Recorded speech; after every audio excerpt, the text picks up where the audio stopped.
In my score formatting video, I talked about how conductors can immediately know when they are handed a score and it's by a student instead of a professional. And that didn't really have so much to do with the actual quality of the music or the genre or the style, but really just about clear score formatting, right? Well, the same thing is true for players. Players will put more effort into parts that make it easy for them to do their job. Parts that have clear formatting, parts that have cues, parts that show that the composer really thought about how they are going to interact with the page. And I see this a lot. I see, a composer with a great score and not so great parts. And it tends to yield not great performances, right? It's like a barrier for a good performance. So people have to actually overcome the parts. And I've seen it myself. I've played in a couple composers' orchestras, and it's like, oh, what am I doing here? What does this mean?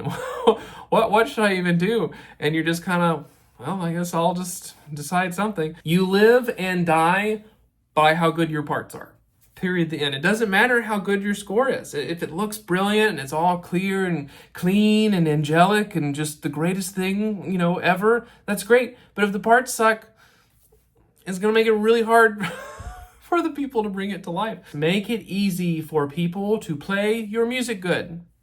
That's why we're here. So if you don't put in the time and effort with the parts, that leads to the players not taking it as seriously, which kind of impacts the performance, which then by extension impacts the recording if you have that. And then it just makes it that much easier for a committee or a conductor to listen to it and be like, I'll pass, I'll move forward.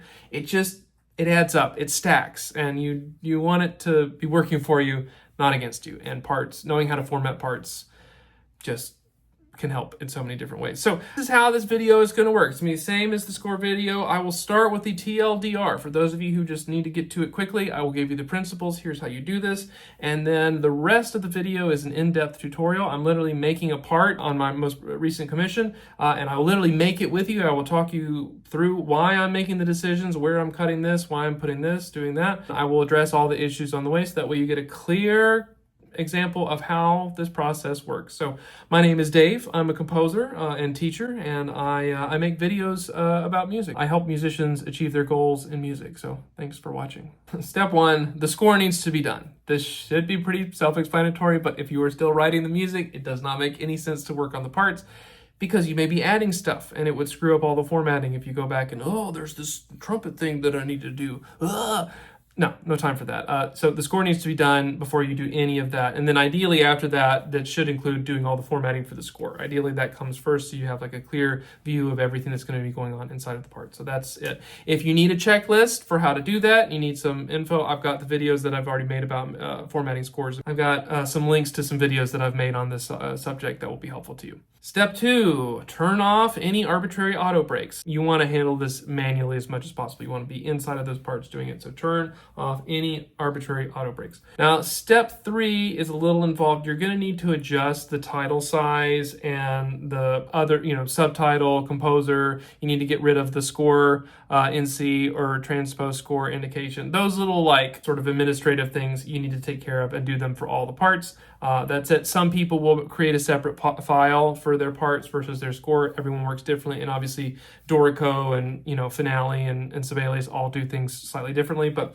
step 4, before we do any of the formatting, every single tempo change deserves a cue if the player is resting. Period, the end. That includes the very first measures of the piece, right? That's the most important part if they are resting. So you need to have that. Now, when I say a tempo change, I don't necessarily mean every single retard or every single accelerando. I just mean okay, this section we were at quarter equals 100, and now we're in this new section, quarter equals 66. That's what I mean. You want all of those to have that. It's kind of the same as formatting to the left on the score. You're just going to go ahead and do that. So a cue is very simple. It needs to be a rhythmically interesting part that the person can hear, right? If it's a bunch of whole notes, you don't want to do whole notes. You want to do the part that is moving, so the melody or the rhythmically interesting thing. The cue has a couple of elements to it. It needs to have the instrument name listed clearly, so if it's a trumpet or if it's a violin or whatever, so it's clear that whatever the part it's inside of knows that I'm not supposed to play there. And then it needs to be small. It needs to be shrunk so that it's not the same size as the rest of the music. And then it needs to have a whole rest on top of it, showing that this is in fact, that the top part is still resting and this is just a cue. And then you should be good to go. And if you happen to change clefs in that, like if you're putting a violin clue in a bassoon, then you need to put a treble clef. You don't have a crazy amount of ledger lines to read. And that's essentially it. So every single tempo change gets a cue, period, the end. Step 5. Now, after you've done that, you're going to go through the part again, and you're going to look and find those multi-measure rests, right? And if the number is greater than 5, especially if this is for a sight reading situation, there needs to be a cue. All the numbers need to be, the maximum is 5. Maybe 6 for special occasions, but generally speaking, 5. For some people, that might be overkill, and some people don't like that. At the very least, if you don't want to do that, you should. The more cues you have, the better. But if you're cutting corners, you cannot have double digits. As soon as you get to 10, you are risking a lot. It's just not worth it. I would do 5, but at the very bare minimum, only single digits, period, the end. Okay, so that means going through and doing it. And remember, as you add cues, you are adding them into the rest of the parts. Also, for these, make sure that the multi-measure rests actually have like the measure numbers underneath them, so that, you know, when the conductor calls the score, we want to start at 417, and then you've got 25 measures of rest, and it starts, you don't want to be dealing with any of that. So after you've done that, if you're taking care of the multi-measure rests, you made all of them smaller than 5, every single page is going to have between 7 to 8 total staves, period, the end. This is what allows the music to breathe. 7 to 8, and that is what really is going to make this really nice and breathe, because most of the time the notation software just wants to shove everything in there. Get as many, try and have like 10 staves on there. You don't want that. You want to give them plenty of room to breathe. And step 7, make sure that all odd pages have rests at the bottom, so that ensures a safe page turn. This will kill people, right? You have to pay attention to the page turn. You don't have to worry about it for even page numbers, right? Because they're on the left side of the booklet. So that's fine. You don't have to worry about that. But for odd, you absolutely do. It is essential. If you have a bad page turn, it can ruin things in music. I've seen it happen. But anyway, okay, step 8 is that you are going to recheck these. Like, you're going to go through and you're going to have done this, but then you're going to make it a PDF, and you're going to go through and check it again, because by God, you are going to have missed stuff. And you need to make sure that whatever you add into the parts, I'll say, I forgot this trumpet change, or I forgot whatever, that it gets reflected in the score, that you don't just add it in the parts, but you actually go back and put it in the score. That's essential. You'll have to do this probably a couple times. And then step 9 is you need to like this video and subscribe. If you got anything helpful from it, I would super appreciate it. Now, in all seriousness, it helps me reach more people, which is very meaningful to me. So if you can do that, that would be super great. Thanks. Okay, so what follows now is a full tutorial of me making a part. I will explain everything about what I'm doing. I will see you there. You look at the score and it all looks good, but then if you click on a part, like if we go to the clarinet part, right?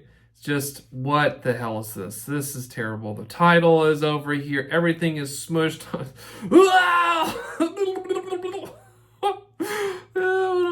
Molto forte retard pianissimo forte 66. It's terrible, and it's always like this. Pianos are always fun to look at. Parts look terrible right after you have finished formatting the score. And so usually you have to spend the first little bit of part making, like going back and undoing some of the work that you have done.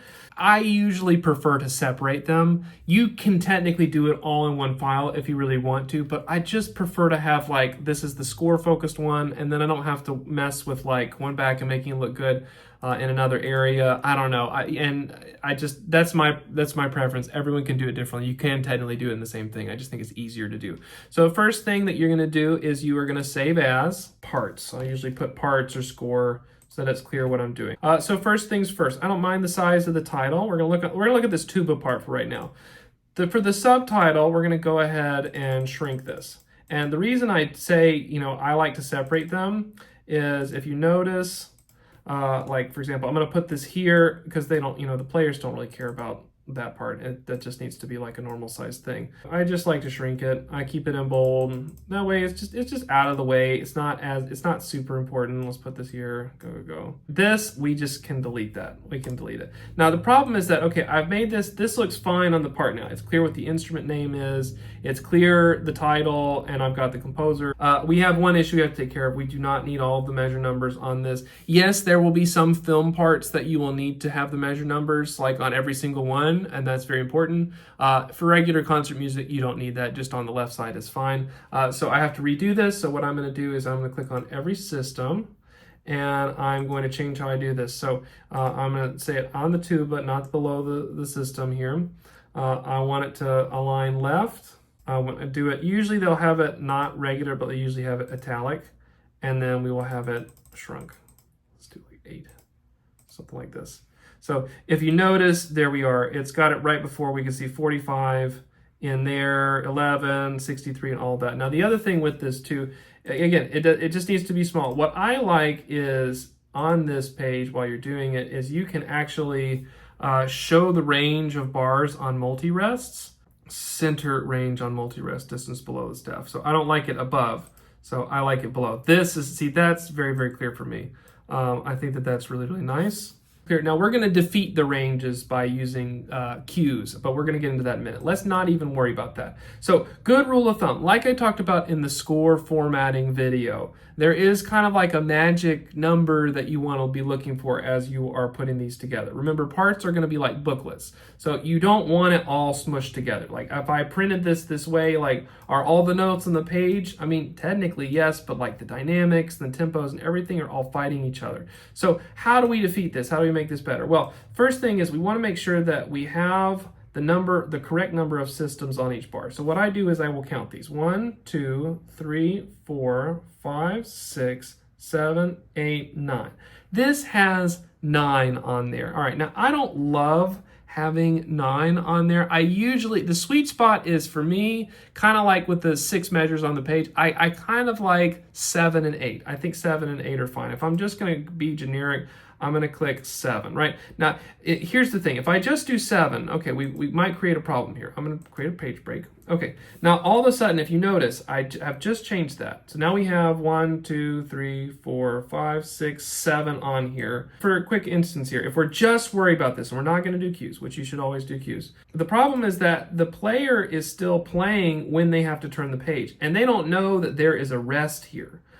So I try and avoid situations like that. This is fine here because this is the booklet. If you notice, if you zoom out, like this is page 1 of the booklet, they turn the page and then we have this. So you don't have to worry about a page turn on an even page. You have to worry about it on an odd page. So like this A here is not going to work because like they need a hand to hold the tuba, depress the valves, and then they need a hand to turn the page. So most people don't have 3 arms and 3 hands, so you need to make sure that the page is different. So that being said, with a piece like this, the first thing that we're going to do though, before we do any of this sort of thing, is we want to make sure that we are adequately going through and knocking out the cues. So here's what I like about cues. If you notice the very beginning, a good rule, I've already covered this in a part video, but just in case you haven't seen that, every tempo needs to have a cue. That's like step number 1. Anytime there is a tempo change and a person is not playing, they know what's going on. So this tuba player is going to be sitting there counting. It's so much better if they're not just counting in 3. Yes, they have the conductor to watch, but it's so much nicer to have a part to follow. So if we go to the score, who has an interesting part here? I would say the piano has the most rhythmically interesting part. So I'm going to put that in the tuba part. Now, if you notice, the tuba is the only real person that's resting here. So we won't be able to stack this. What we do is we take this, we copy and paste it, and literally just like put it in there. Now, if you notice, obviously, this is like, looks kind of stupid on the page. So we will change the clef, right? And you can get rid of like the 8VA and all of that stuff. I get rid of the ties and things like that. You get rid of all of this extra stuff. You don't need any of that, right? What you need is you need to put the instrument names. That's going to say piano, right? And then on Sibelius, they have this little thing here that you can use to shrink the size of it. So that's wonderful. Now, normally, you could say, all right, well, we're done. All right, that's fine. It's very clear the tuba is not going to be starting the piece with high E sharps. It's in treble clef. Obviously, that's all set and good and fine.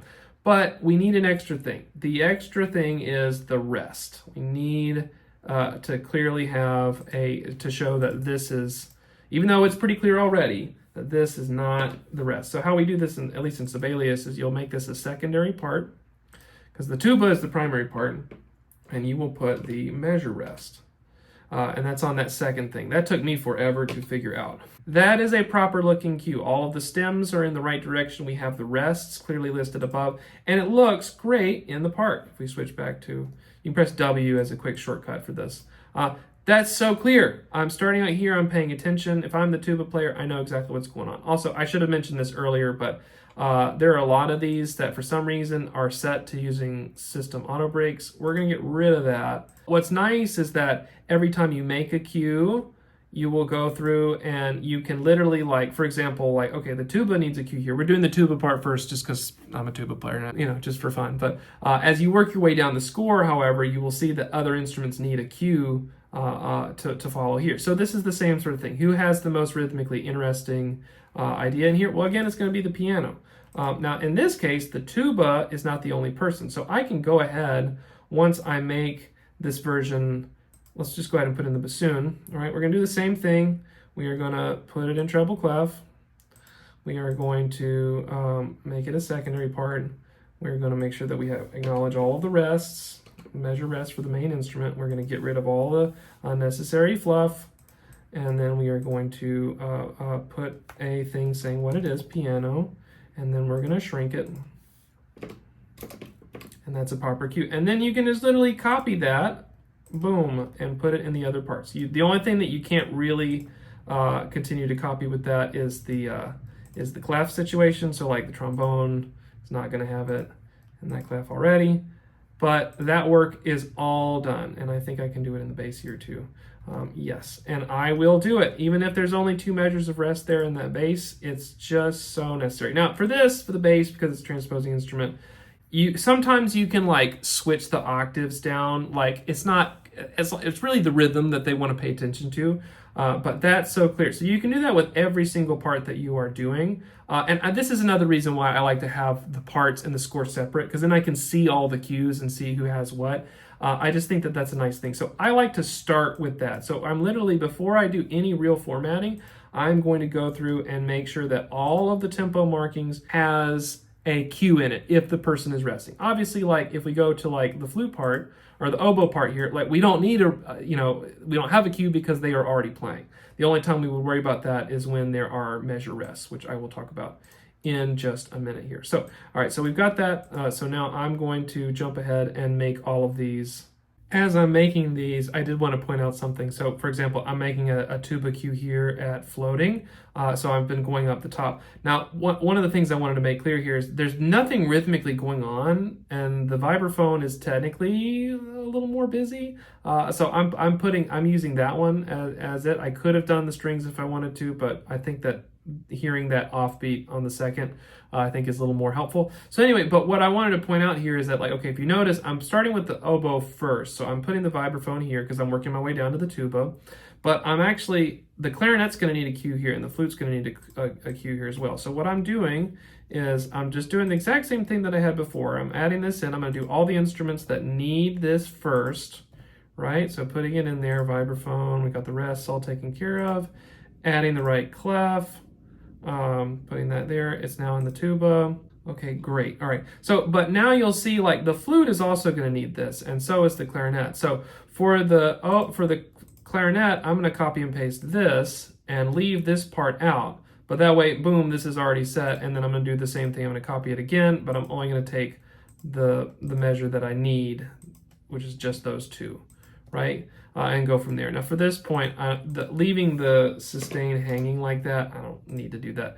It just looks a little better on the page. So anyway, that's just something to keep in mind as you do this. You do the fuller cue first. Make sure that it would be silly of me to just put these 2 beats and then not put something else rhythmically going on, because that doesn't give the player a clear sense of what's happening. So now you can see I have gone through this tuba part here, and I have added in all cues where all of the tempo changes happen. So either there is a cue or the person is playing, like they're playing that low E flat there, they're playing here, but there's a vibraphone thing here. Now, this is still kind of messy, again, where this is still in the preliminary stuff. We actually haven't started formatting the part yet. So I always recommend adding the cues first, because it's one thing to go ahead and do the formatting, but then if you go back and add in a bunch of cues, then you have to reformat it, so it just gets messy quickly. So we're gonna leave it that way. Okay, so now the next thing that we need to do is that we need to take care of these multi-measure rests, right? So if you notice here, we've got a 2 here, and then we've got the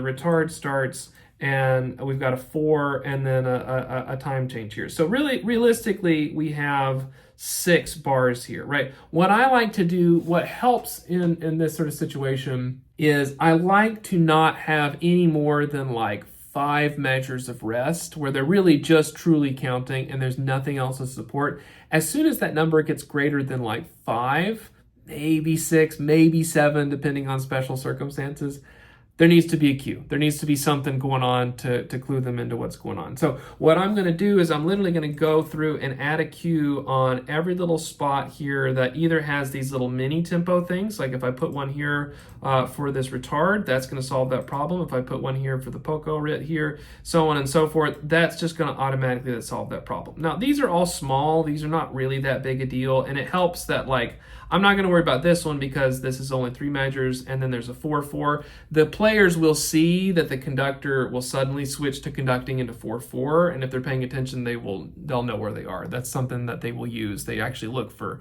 these meter changes. That actually can be a very helpful thing to add into your scores. Is to, a strategic one. If there's been like a sea of 1 meter for a long time, they're really looking for, oh, okay, there's that 1, 3, 4, and then I come in, whatever. Anyway, so that being said, what you really want to watch out for are the ones that are the double digits. So like right now, like this one here, this is 12 bars, right? And the reason we want to avoid this is because it's so easy for the conductor to be like, all right, everyone, let's start at I don't know, like 122. Okay, 122. All right, here we go. 3 and now if you're like me, I think 122, okay, I don't know where that is. I guess there's like 4, I guess. I probably wouldn't think of it that fast. Like, wait, okay, how do I get there? I'd be counting up from like 115 rather than backwards to 126. And the point is, we don't want to risk that, because if the player doesn't come in, that ruins rehearsal time, and then they have to go back and do something again. Especially in like a studio setting where you're recording stuff, that can get really expensive really fast. So we don't want that. So 5, most people can count to 5. Most, right? So that's what we do for. So I'm going to take all of these. Anytime there's more than 5 measures, I'm going to add something in there to break it up. If we add a little cue in there that's like 3 measures long, that will defeat this. So it'll be perfectly fine. I might have to add 2. Yeah, this 14 here. No, we don't have any time for that.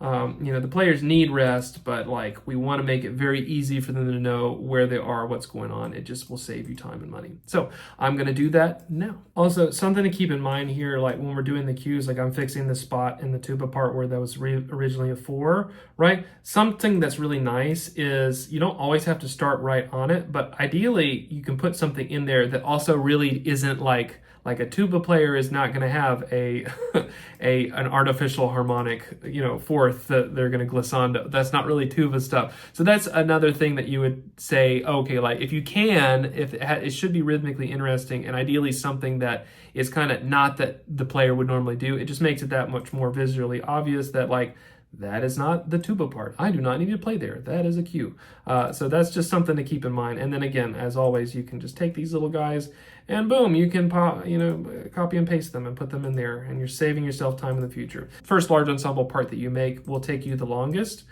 So even if like I haven't even looked at the trumpet parts, but I can just see from the score that they're going to need a cue there anyway. So you might as well just add it in. Now, if you'll notice here, this was originally a 12, and I added the vibraphone thing to do this. I added this little trumpet cue in here. So it breaks it up in the middle. I added 4, and so it turns that 12 into like a 6 here. Now, for example, because this is in between cues, I technically said I usually do it between like 5. Like I like it less than 5 ideally. Because this is a 6, and we already have a cue on either side of it, I'm pretty okay with leaving that. They know that they're going to be following for a while. You can kind of trust that. Sometimes it isn't worth adding like a ton of them. Like, you know, if it's cue and then time to count and this, and if it's a little larger than 5, that may be okay. I still like, again, it's just one measure, but just want to say sometimes there's a little leeway there, generally speaking. Okay, so now if you look in this, you will not see a measure rest that is greater than 5. There's always something for them to watch. Well, I guess I say that's true. Generally speaking, not greater than 6. But generally speaking, there's nothing in the double digits. We've gotten rid of all that. So I've added in all of the parts. Now, the part is still pretty gross, but we are going to fix that. And that is the next exciting thing. So the actual formatting of the parts, right? What we are really paying attention to, just like we talked about in scores, where we like to keep it between like 4 and 6 measures on a page, generally speaking. Well, with parts, that number is going to have to do with the actual like number of staves on the part. So, for example, this compressed part already has 1, 2, 3, 4, 5, 6, 7, 8, 9. 9 on here. Okay, so generally speaking, what I like to aim for is usually 7 or 8. 7 or 8 is kind of where I like to do. 7 is kind of my default. Sometimes 8, it just kind of depends. I remember players are going to write on this. You want to give them plenty of room to, like, one, easily read their dynamics. Like, there's no overlap. Like, this tempo is too close to this dynamic here.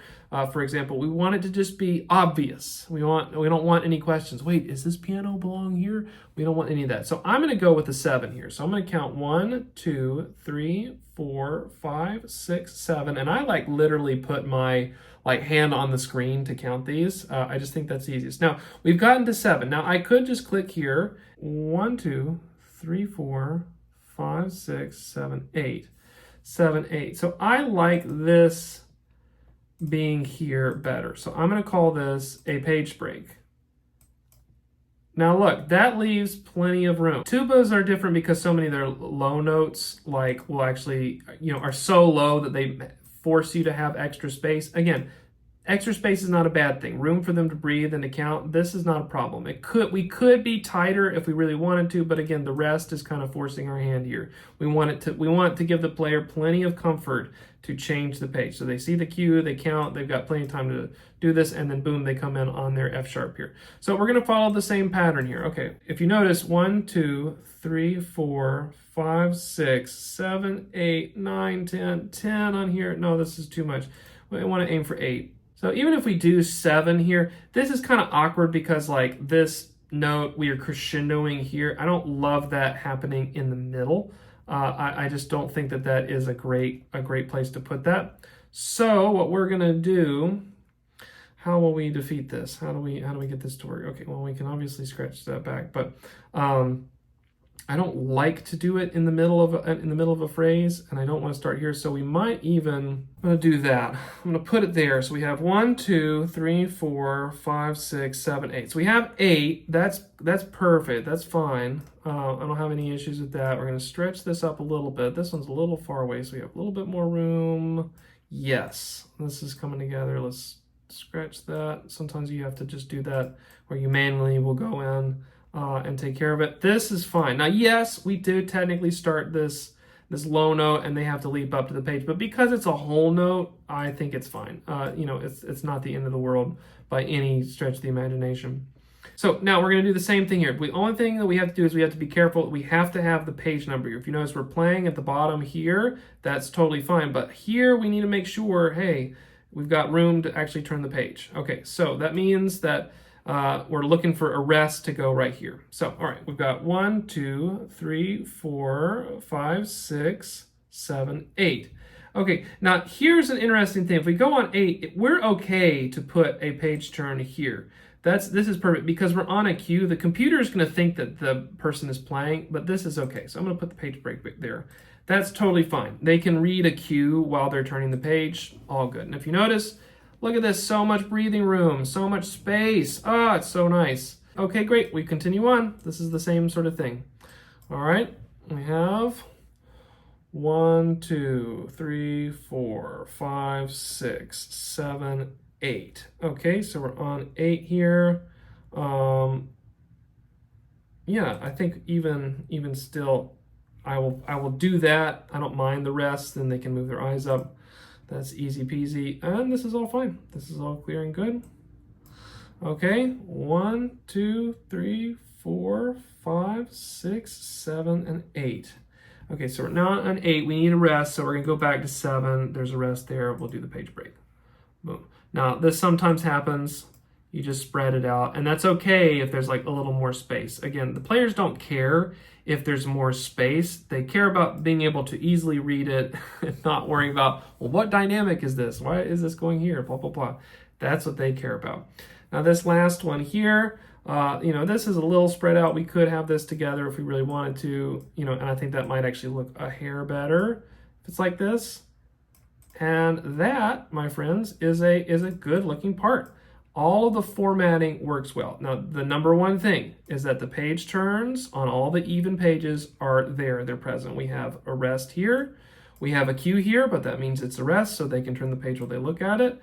And then we have a measure rest here, and we're there. We have all of anytime there is a multi-rest, there is the measure numbers there. That's super important. If the conductor wants to start at 2:45, you know that it's in here, and you can easily figure out the math. That's why we have the numbers small, like usually 5, sometimes 6. That way it's just easy for people to figure out and count wherever the conductor wants to start. Now, one of the things that happens in this that I forgot to mention, because I had already done this with all of my tempo markings, and I made sure that all of them on the actual score are at the beginning of a page. There's a page break there. It kind of automatically brings these to the left side of the page, and I think that looks really, really good. Rather than having a tempo marking like in the middle of something, it's all, if you notice, all of them are always on the left side of the page, and that just looks better. It's more clear. There's something psychological about, oh, okay, this is a new section. We're starting it at the left side of the page. I don't know. No, maybe I'm crazy, well, I am crazy, but that's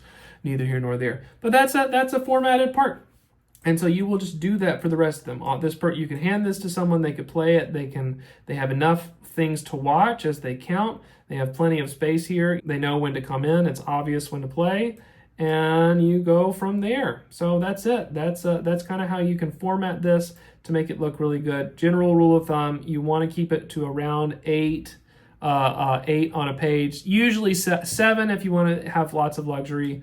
8, and then if it has to be less, then so be it. Sometimes you have to do less. Like if it's a really tight page turn, it's always better to give players less music on the page, but an easy page turn, than the other way around. Then lots of music on the page, but then like a really bad page turn. It's just better to give them, to make their life easier that way. Something that occasionally will come up as you're going through this, I started working on the flute part and the flute/piccolo part. And all right, so something that you'll need to go through and make sure, like for example, I'll do this later, but make sure that for instruments that are multiple instruments, like you're playing piccolo and playing flute, that you put an indication, switch to flute, switch to piccolo, pick up that, however you want to put it. But inside of this, if you notice as I'm going along, this tempo marking looks a little funky the way that it is put. So sometimes you can use small little like system breaks to like move things around. You always just want to make sure if there's something like that's sticking out on the side of the page, it happens all the time with tempo markings, just move it. Just like use little system breaks to like, move things around and make it a little more logical, a little more organic in how it goes. Just something to keep in mind. Another thing that will come up is sometimes you have to make judgment calls. Like I had just said before that I really like all the tempos on the left side, and usually I like that. For me to have an effective page turn without having to do it all the way back here on the flute part, I need to cut on this measure here so that they know they have plenty of time to turn the page, right? But if you notice, because of where the page break is, it wants to keep this down here and this only get two measures here. It's a little wonky for these 6 beats to be the same size as 1, 2, 3, 4, 5, 6, 7 measures. So in this sort of case, I would say, you know what, we'll break this up and have these. So I'll put these guys together. I'll select them all. I'm going to click keep bars together, and that happens. You could, in the final score, it won't show the little marks and whatnot, but yeah, I think that's totally fine. how this goes. So it just looks a little better. Yes, usually we would like the tempo marking to be there, but it just looks a little funky on the page. So sometimes you have to make judgment calls like that. Just be aware of that. Like generally speaking, it's pretty good at knowing how many is too many notes, but you want to be aware of when like suddenly like, you know, a whole line is just 2 measures or 1 measure or something. It's like, why are these 4 beats so huge? Anyway, just be aware of that. Okay, so I have encountered something that you will encounter in this, no doubt, and I want to give you a guide. So as I'm working on the trombone part here, I'm following my rules, right? I'm onto this page and I want to do 1, 2, 3, 4, 5, 6, 7, 8. So I want to have a page break here, just like normal, right? Okay, great. Now, if I go here, however, I reach a problem. 1, 2, 3, 4, 5, 6, 7, 8. Okay, so there's not really a great spot to put a page turn here. If I go a little bit farther, the trombone is still playing. So that means I have to go backwards, right? So the last rest is here. Okay, so if I click that, boom, that's where the page break. Now, I could do it here. There's nothing wrong with it here, but in instances like this, it's just kind of uneven. So what tends to be better for me is if I'm going to have the page turn there, I'm actually going to delete the previous page turn, right? And then I'm going to recount it. So for example, this says 1, 2, 3, 4, 5, 6, 7, 8, and then 1, 2, 3, 4, 5. So 8 and 5 is 13. So if we did 7 over here and 6 over here, it's just going to look a little more balanced and even. So that's what we're going to do. 1, 2, 3, 4, 5, 6. We'll put the page break here. And then the nice thing about it is you can, just like we did before, you can just stretch these out manually. And it, again, it's a little wide on this page. This way it looks a lot more even throughout because we have to handle this one little page turn here. So sometimes you'll have to make decisions like that where you cut things here or there and go back and redo what you've written. But at the end of the day, the point is clarity. So yeah. This is why I can't get any work done. Okay, also, just want to share a little pro tip for anyone who's going to be printing their stuff. Maybe when you go to Staples, like I just did, to print all these fun parts and everything like that, maybe don't wear a red t-shirt. What was I thinking? Everyone thought I worked there. It was crazy. I answered people's questions, helped people out. This is crazy. Don't do that. That was stupid. Anyway, geez. Okay, so the trick with the parts is to, obviously you want to make sure that they are bound, right? It's like we're creating a little booklet. So as you do them, once you've printed them, all you need to do is take them and you're literally going to put these together. And if you notice, I just have a simple piece of tape between page 2 and page 3.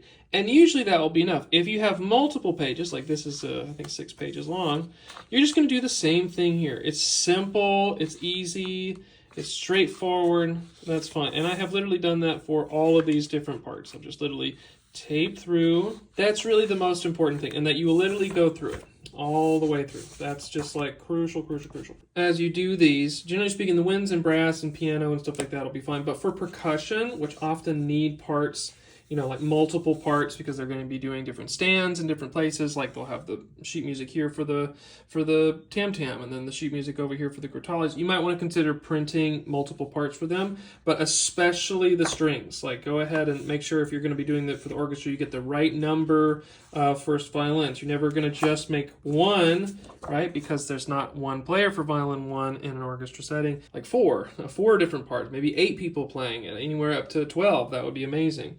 So anyway, that's how you do this.